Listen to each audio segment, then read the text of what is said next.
எங்கும் ஜெயம் எதிலும் ஜெயம் இனிமேல் நமக்கு இல்லை பயம். நான் உங்களுடைய மாலா சுப்பிரமணியம் பேசுகிறேன்ப்பா. நிறைய பதவிகள் போட்டிருக்கேன், உங்கள் எல்லாருக்குமே தெரியும். அதாவது நம்மளால் முடிஞ்சதை பண்ணினாலே போகும். தெய்வ வழிபாடு அப்படிங்கிறது வந்துட்டு ரொம்ப பெருசாக பண்ணினா தான் தெய்வம் வரும் அப்படிங்கிறது கிடையாது. நம்ம மனசார நம்ம என்ன நினச்சி நம்ம தெய்வத்தை உண்மையாக நம்பி வேணிண்டாலே போகிறோம், கண்டிப்பான முறையில் நமக்கு நல்ல காரியங்கள் நடக்கும். அதே மாதிரி நாளைக்கு வந்துட்டு அமாவாசை, மேபி உங்கள் எல்லாருக்குமே தெரிஞ்சிருக்கும். அமாவாசையில் தர்ப்பணம் கொடுக்குறவா தயவு பண்ணி கொடுத்துருங்கோ, அதை மிஸ் பண்ணாதீங்கோ.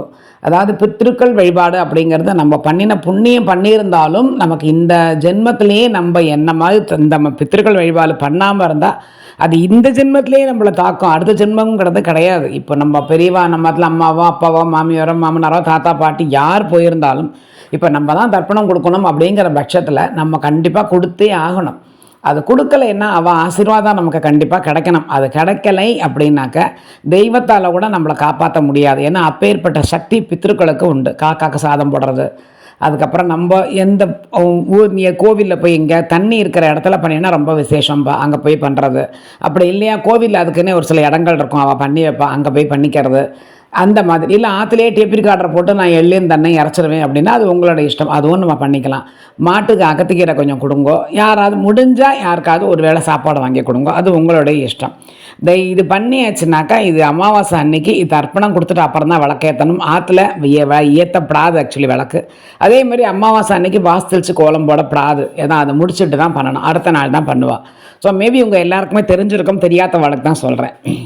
இந்த மாதிரி தான் அமாவாசை தர்ப்பணம் இந்த மாதிரி ஸ்ராத்தம்னா எவ்ரி இயர் நம்ம திதி கொடுப்போம் பார்த்தால அந்த மாதிரி அதெல்லாம் பண்ணினா நல்லது தான். அதாவது இந்த அமாவாசையே அதிசக்தி வாய்ந்த அமாவாசை, இந்த அமாவாசையே பண்ணுங்கோ அப்படின்லாம் யூடியூப்பில் வந்தது. அப்படின்லாம் ஒன்றுமே கிடையாது. எவ்ரி அமாவாசை பண்ணுறது நல்லது.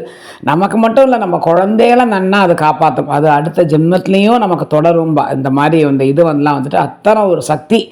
இது இப்போ பண்ணலைன்னா இதுவே ஜாதகமே சொல்லிடுமே உங்களுக்கு. நீங்கள்லாம் சரியாக இது கொடுக்கறதில்லை, திதியெல்லாம் கரெக்டாக கொடுக்குறீங்களா இல்லையா, உங்களுக்கு நிறையா இது காமிக்கிறதுன்னு அதுவே அவளே சொல்லிடுவா. ஸோ அப்பேற்பட்ட ஒரு சக்தி இந்த தர்ப்பணத்திற்கு உண்டு. சிராத்தம் தர்ப்பணம் திதி அதெல்லாம் கரெக்டாக நம்ம கொடுக்கறது நம்ம குழந்தைகள் நம்ம பரம்பரை முழுக்க முழுக்க நம்மளை காப்பாற்றும். ஸோ இந்த மாதிரி மனசில் நினச்சிக்கிட்டு நீங்கள் பண்ணினாலே போருமே தவிர இது அதிசக்தி வாய்ந்தது. கடைசி 44 நிமிடங்கள் என்னெல்லாம் போடுறாப்பா, இதில் என்ன கிடைக்க போகிறதுன்னு எனக்கு தெரியலை. என்ன கடைசி 44 நிமிஷங்கள் இருக்குது. அமாவாசை எது வரைக்கும் இருக்கோ இன்னிலேருந்து நாளை வரைக்கும்னா அது வரைக்கும் ஃபுல்லாக இருக்கும். இதில் கடைசி 44 நிமிஷங்கிறதெல்லாம் பைத்தியகாரத்தனமாக இருக்குது. ஸோ இதெல்லாம் தயவு பண்ணி நம்பாதீங்கோ.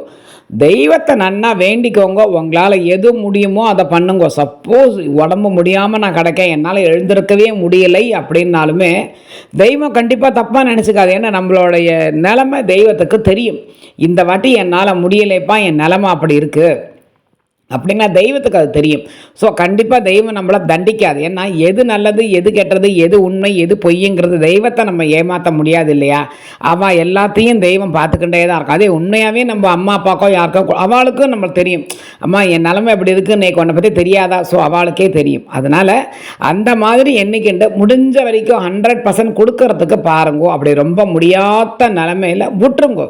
ஐயோ முடியலையே, இதுலேயே தேவையில்லாமல் ப்ரெஷரை ஏற்றிக்கிண்டு நீங்கள் கஷ்டப்படவே வேண்டாம். இதனால நிறையா பிரச்சனைகள் நமக்கு வரும். அதனால் நன்னா வேண்டிக்கோங்க, முடிஞ்ச வரைக்கும் கொடுங்கோ. இதை ஃபாலோ பண்ணுங்கோ, குழந்தைகளுக்கும் சொல்லிக் கொடுங்கோ. அதனால் தயவு பண்ணி தேவையில்லாமல் நம்பாதீங்கோ.